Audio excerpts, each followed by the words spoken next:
در تاجیکستان همساله روز 22 سپتامبر همچون روز رودکی قید کرده می شود. با این مناسبت در خطر دیگر شهر و ناحیه‌ها در ناحیه واسه چهاربینی‌ها علمی، فرهنگی و ادبی دایر گشته ایستادند.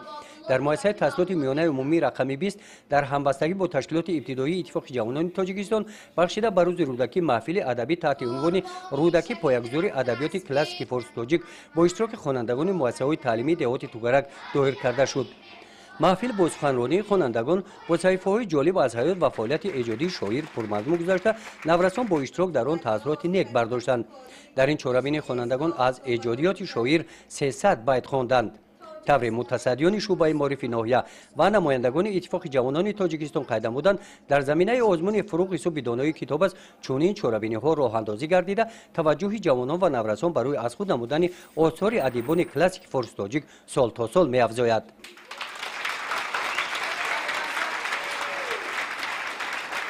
همساله زیر سیاست فرهنگ پرورانه پیشوای معظم ملت جشن گرفتن روز استاد رودکی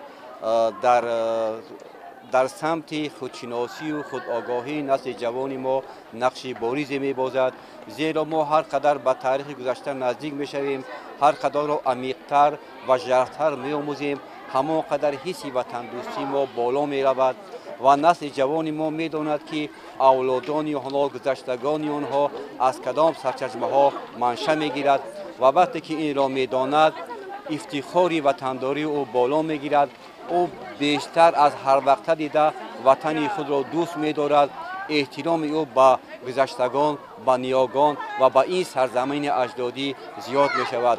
گمان می‌کنم که چنین جشن‌ها هر قدر بیشتر شود، همان قدر در اخلاق حمیده جوانان، در حس وطن دوستی نسل جوان دوران استقلال همان قدر نقش مؤثر و رول کلیدی می‌بازد. در قسمت فرهنگی چهاربین اعضایان محفل هوسکاران نورس نزد مؤسسه با برنامه جالبی کنسرتی خاطری اشتراکداران چهاربینی را بالیده گردانیدند. گزارش خواجه نظریف خدای نظر ظهوروف از ناحیه واسه برای برنامه اطلاعاتی نوید.